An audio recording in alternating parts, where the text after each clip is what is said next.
20절 성도를 위하는 성도를 위하는 연보에 관하여는 내가 갈라디아 교회들에게 명한 것 같이 너희도 그렇게 하라. 성도를 위하는 연보에 관하여는, 자, 오늘은 연보에 관한 내용이 되겠죠. 자, 연보라는 것은 자기의 재물을 내어 다른 사람을 도와준다라는 뜻입니다. 우리가 보통 헌금을 연보 이렇게 같은 단어로 쓰는데, 좀 더 정확히 말하면 연보는 오늘 우리로 말하면 구제연금 이렇게 할 수 있죠. 그런데 이제 요즘은 우리가 11조 뭐 감사헌금 다 내면 이제 그걸 다 모아가지고 어쨌든 뭐 우리 교육자들 사례비, 직원들 사례비, 교회 운영비, 또 이렇게 구제연금, 구제비로 쓰고 이제 다 이렇게 쓰니까 이렇게 크게 구분하지는 않습니다만은, 자, 오늘 내용은 성도들을 위한 연보, 즉 구제연금에 관해서 바울의 말씀입니다. 자, 성도를 위하여는, 그러면 이 성도는 누구냐면 이제 일반적인 우리 성도보다는 예루살렘 교회의 성도들을 말합니다. 예루살렘 교회를 위한 구제헌금에 대해서 오늘 말씀을 주시는 거죠. 예루살렘 교회는 어려움이 많았습니다. 이 이제 최초의 교회고 모교회고 그 당시 뭐 제일 큰 교회였겠지만 기근이 자주 있었어요.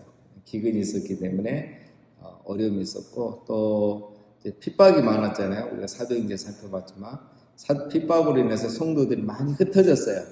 그래서 교인 수가 많이 줄어있죠 지금은. 그래서 그런 것 때문에도 여러 가지 어려움이 있었습니다. 그래서 이 고린도 교회가 예루살렘 교회를 위해서 이제 구제헌금, 교회를 도와주는 헌금을 하는 것에 대해서 바울이 말하기를 내가 갈라디아 교회들에게 명한 것 같이 너희도 그렇게 하라. 그러니까 바울이 이 연보, 구제헌금에 대해서는 이미 갈라디아에 있는 교회들에게도 가르침을 줬다는 거죠. 그래서 원리는 같은 내용이다라는 것을 먼저 말합니다. 자, 어떻게 하면 되는가? 2절 매주 첫날에 너희 각 사람이 수입에 따라 모아두어서 내가 갈 때에 연보를 하지 않게 하라. 연보 어떻게 헌금을 할 건가? 매주 첫날에, 이제 오늘 우리로 하면 주일 아침이죠. 주일이겠죠. 왜 이렇게 뭐 당연한 거를 이렇게 말하는가 하면, 이때만 해도 이제 주일날도 모이고 뭐 안식일날도 모이고 이랬어요. 그러니까 예배를 두 번 드리고 있죠. 안식일도 드리고 주일도 드리고, 또 어떤 교회는 뭐 안식일에만 드리고 어떤 교회는 주일만 드리고 이랬단 말이에요. 왜냐하면 여러분 수백 년 수천 년 동안 내려온 이 안식일을 하루아침에 없앨 수가 없는 거죠. 그래서 안식일 예배도 있었고 주일 예배도 있고, 예배 형식은 이제 우리 형식이죠. 자, 그래서 이런 예배가 계속 있었습니다. 자, 그 다음에 매주 첫날 안식일에 하고 너희 각 사람이, 이 구제헌금을 할 때 각 사람이 참여하라는 거예요. 모든 사람이, 부자든 가난하든 형편이 되든 안 되든 남을 구제하는 일에는 다 참여해야 되고, 세 번째 수입에 따라라는 이 말은 하나님이 주신 은혜대로, 내가 받은 대로 내 형편을 따라서 다 하는 거다. 그래서 헌금, 이제 교회 안에도 보면 어떤 우리가 건축헌금을 한다, 구제헌금을 한다, 신대원을 위해서 헌금한다 이러면은 공평하게 똑같이 뭐 이렇게 헌금하자는 분도 있는데, 또 그렇지 않습니다. 보면은 이런 헌금들은 형편에 따라, 수입에 따라, 믿음의 분량을 따라 이렇게 하는 거죠. 특별히 그래서 여러분 구제헌금이나 또 이런 절기헌금은 자기 형편에 따라, 이렇게 수입에 따라 하는 것이 맞죠. 그래서 많고 적음은 하나님이 보시는 거죠. 어떻게 우리가 다 똑같이 할 수 있겠습니까? 그렇죠? 한 여인의 두 렙돈을 우리 예수님이 가장 귀하게 보셨죠. 그래서 남는 것으로 하는 게 아니라 받은 은혜대로, 내게 주신 은혜대로 하는 것이다. 그 다음에 네 번째, 모아두어서 하라는 거죠. 그래서 이렇게 이제 헌금을 계속 하고 매주마다 이렇게 조금씩 해서 그걸 모아가지고 이제 바울이 가면 그걸 가지고 바울이 전달해 주겠다 이거예요. 그래서 이제 독특한 방식이죠. 이거는 왜냐하면 그 매주 하면은 이제 기도도 함께 하게 되잖아요. 예루살렘 교회를 기억하게 되고 매주 예루살렘 교회에서 기도하게 되고, 그리고 또 한 번 못한 사람이 그 다음에 또 하게 되고, 이렇게 해서 하라는 것입니다. 그래서 바울이 내가 갈 때에 연보를 하지 않게 하라. 그래서 바울 갔을 때 특별히 그날 예루살렘을 위해서, 예루살렘 교회를 위해서 한 번만 헌금해서 그걸 모아서 바울에게 주려고 그렇게 하지 말고 매주 이렇게 해서 늘 예루살렘 교회에서 기도하고 조금씩 모아서 자기가 가면 그 모아둔 거를 가지고 갈 수 있게 하라 이겁니다. 3절 내가 이를 때에 너희가 인정한 사람에게 편지를 주어 너희의 은혜를 예루살렘으로 가지고 가게 하리니 만일 나도 같이 합당하면 그들이 나와 함께 가리라. 이건 이제 전달 방법입니다. 그렇게 이제 모아두면 바울이 이제 가겠다 이거죠. 가면은 어떻게 이거를 예루살렘께 전달할 건가? 두 가지죠. 너희가 인정한 사람이 예루살렘 교회 이제 편지와 함께 가져가게 하라는 거죠. 그러니까 너희가 인정한 사람. 그래서 오늘 이제 우리로 말하면 헌금 담당자죠. 이거를 헌금을 매주 모았기 때문에 양이 금액이 적진 않지 않겠습니까? 그럼 이거를 이제 예루살렘 교회 가지고 하는데 믿을 만한 사람을 보내야 된다 이거죠. 그래서 너희가 인정하는 사람, 예루살렘 교회에서 신뢰받는 사람. 그래서 우리로 하면 이제 재정부장이죠. 재정부장 집사님. 그러니까 재정부장은 교회에서 제일 인정받는 사람이에요. 그래야 이 교인들이 다 헌금을 믿고 맡길 수 있는 거죠. 그래서 재정부장이 교회에서는 이제 제일 인정받는 사람이고, 이제 그런 사람을 통해서 예루살렘 교회에 전달해라 이겁니다. 안전을 위한 거죠. 그리고 바울도 같이 갈 수 있으면 같이 가겠다라는 겁니다. 이 바울이 보면 그러니까 이 가르침에 원리가 있죠, 여러분. 제일 쉬운 방법은 뭐겠습니까? 뭐 이런 내용도 할 것도 없고, 내가 가는 날 그날 예루살렘 교회를 위한 구제헌금을 순서를 가져라. 그래서 그 헌금 하면 내가 가지고 가서 예루살렘 교회 전달하겠다. 이러면 끝나는 거예요. 근데 바울이 굉장히 길게 복잡하게 디테일하게 하죠. 미리 하고 매주 하고, 그거는 또 나 혼자 가져가는 게 아니라 너희가 인정하는 신뢰한 사람을 세우고, 또 그냥 돈만 보내지 말고 편지도 넣어서 나와 함께 가서 전달하겠다. 굉장히 디테일하고 자세하고 안전하게 하는 겁니다. 그러니까 이거 뭐죠? 그냥 헌금 하나 보내고 끝나는 게 아니에요. 돈 얘기하고 있는 게 아니죠.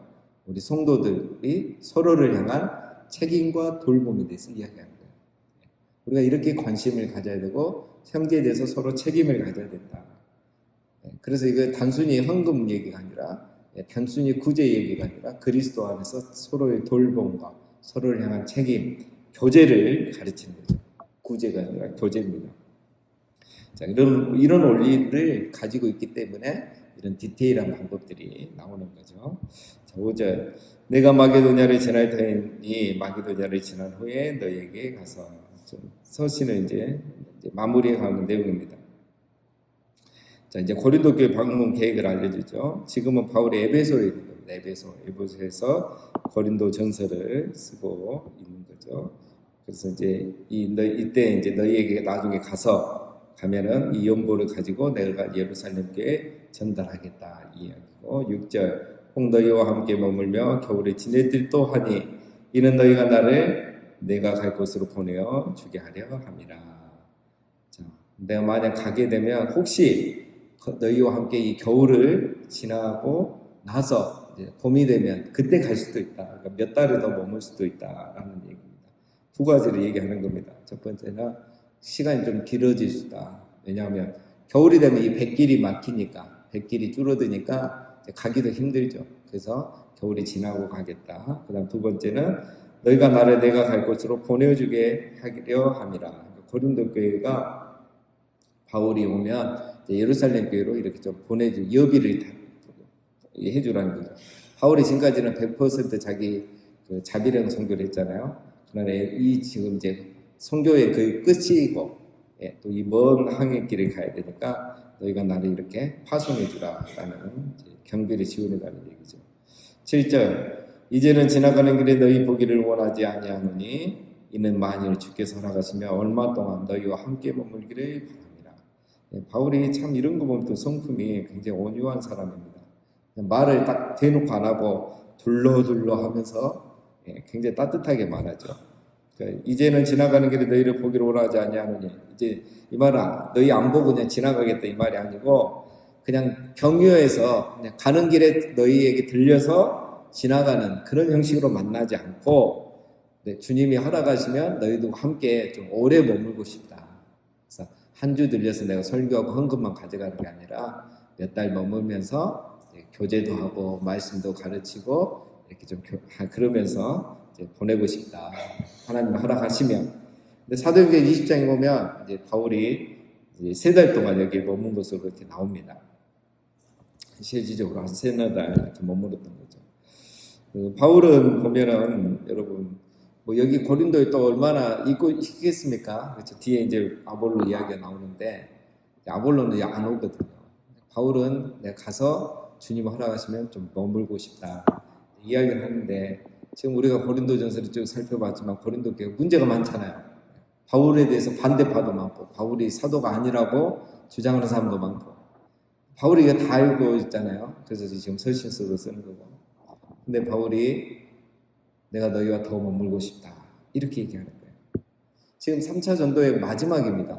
벌써 1차 했고 2차 했고 3차 했고 끝나가고 있어요. 그러니까 이제 빨리 복귀하고 싶죠. 지쳤을 거고 좀 쉬고 싶을 건데 바울은 뭐죠? 그게 아닌 거예요. 내가 너희와 함께 머물러서 이 많은 문제들을 정리하고 더 가르쳐주고 싶다는 거예요.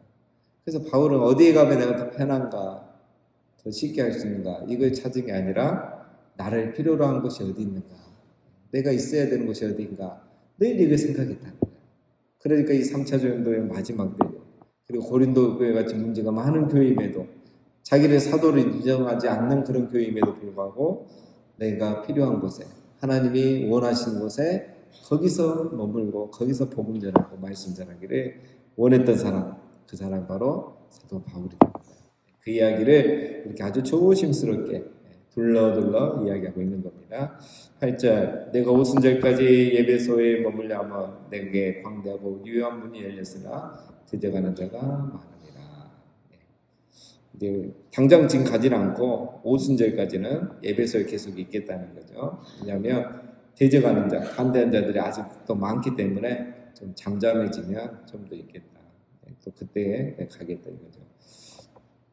10절 디모데가 이르거든 너희를 조심하여 그로 두려움이 없이 너희 가운데 있게 하라. 이는 그도 나와 같이 주의 일을 힘쓰는 자입니다. 그러므로 누구든지 그를 멸시하지 말고 평안히 보내어 내게로 오게 하라. 나는 그가 형제들과 함께 오기를 기다리노라. 먼저 디모데만 보내죠. 그래서 이제 나중에 다른 데 보면 이제 디모데와 에라스도 2명을 보내는 것으로 나옵니다. 그래서 디모데가 어쨌든 오거든 조심이란 말은 잘 살펴주라 이 말입니다. 잘 살펴주고 잘 도와줘라. 왜냐하면 디모데가 어리니까 아마 20대나 됐겠죠. 그러니까 함부로 하지 말고 어리다고 함부로 하지 말고 사도 바울한테도 이렇게 함부로 하는데 디모데한테 얼마나 함부로 하겠습니까? 어리다고 함부로 하지 말아라라는 거죠. 오히려 더 잘 돌봐주고 그를 통해서 말씀도 잘 배우고 다시 나에게 돌아갈 수 있도록 그렇게 배려를 해주라라고 부탁을 하는 겁니다. 자, 이제 서신 마지막 부분이라 이런 내용이 나옵니다. 12절 마지막 형제 아볼로에 대하여는 그에게 형제들과 함께 너희에게 가라고 내가 많이 권하였으되 지금은 갈 뜻이 전혀 없으니 기회가 있으면 가리라. 예, 아볼로도 이제 디모데하고 에라스도도 보내고 이제 아볼로도 이제 이렇게 가봐라 고린도 교회 이렇게 했는데 아볼로가 안 갔어요. 왜 아볼로를 보내냐면 디모데하고는 좀 다른데 아볼로는 사실 고린도 교회에서 목회를 좀 했어요. 바울이 그 2차 전도행 때 고린도 교회를 개척하고 1년 6개월 이렇게 가르치고 떠나고 그 뒤에 이제 아볼로가 브리스길라와 아굴라를 통해서 복음을 듣고 이제 서로 교제하고 가르침을 받고 그 다음에 이 고린도 교회 가가지고 목회를 좀 했어요. 했는데 내 보니까 이제 교회가 너무 시끄럽고 힘드니까 막 목회 사임하고 떠나버린 거예요. 그래서 지금 어디에 가 있냐? 이 교회를 개척했던 바울에게 간 거예요. 에베소에. 그래서 에베소 가서 바울 만나고 이제 하소연을 하지 않겠습니까? 아이고 힘들어서 난 목회 못 하겠습니다. 그리고 이제 그만두고 이제 바울에게 하소연하면서 위로받고 막 그렇게 있을 거 아닙니까? 그 고린도 교회가 그 분당이 심했잖아요. 바울이 고린도서 3장 6절에 보면 나는 바울에게 속하였고 나는 아볼로에게 속하였고 뭐 이런 식으로 하지 말아라. 나는 심었고 아볼로는 물을 주었을 때 자라나게 하시는 하나님이시다. 너희가 뭐 아볼로파 바울파 나머지냐 이런 얘기를 했잖아요. 그러니까 그 애가 그만큼 시끄러웠다는 거예요. 그러니까 이게 감당이 안 되니까 아볼로가 그냥 그만두고 이제 갔던 것이죠. 자, 그래서 이제 바울이 아볼로에게 고린도 교회 다시 가봐라. 이제 편지도 보내니까 근데 아볼로가 난 못 가겠습니다 하고 손살이 치고 안 갔다는 거예요. 그 내용을 하고 그 내용을 지금 말하고 있는 겁니다. 그래서 지금은 갈 뜻이 없어서 못 가지만 기회가 되면 나중에 가지 않겠느냐. 이제 이런 아마 그들이 질문을 했겠죠. 그래서 그런 내용을 하는 겁니다. 교회가 뭐 지금만 이렇게 시끄럽고 막 우리 옆에 지금 교회도 막 담임 목사님 사임하셨다고 하고 막 이제 우리 교인들이 이렇게 일부가 우리 교회 와서 예배를 드리고 계시는데 이런 일들이 그때도 많았다는 거예요. 그런데 그래서 아볼로는 지금 이런 상황이고 그럼에도 불구하고 바울은 포기하지 않고 내가 다시 가겠다. 그리고 얼마 동안 머물겠다. 그리고 허락하시면 얼마 동안 머물러서 너희가 더 깊은 교제를 나누고 싶다. 이렇게 말한 사람이 바로 바울입니다. 바울은 단순한 방문이 아니라 정말 나를 필요로 하는 곳에 하나님 기뻐하신 자리에 끝까지 찾아간 사람이 바울입니다. 자, 오늘 하루 우리도 성도를 향한 사랑과 돌봄 가운데 진실한 그런 교제를 나누시고 내가 원하는 것보다 하나님이 나를 원하신 것, 나를 필요로 하신 곳에 가셔서 그곳에서 주를 기쁘시게 하는 삶을 살아가는 우리 모두가 되시기를 주님의 이름으로 축원드립니다.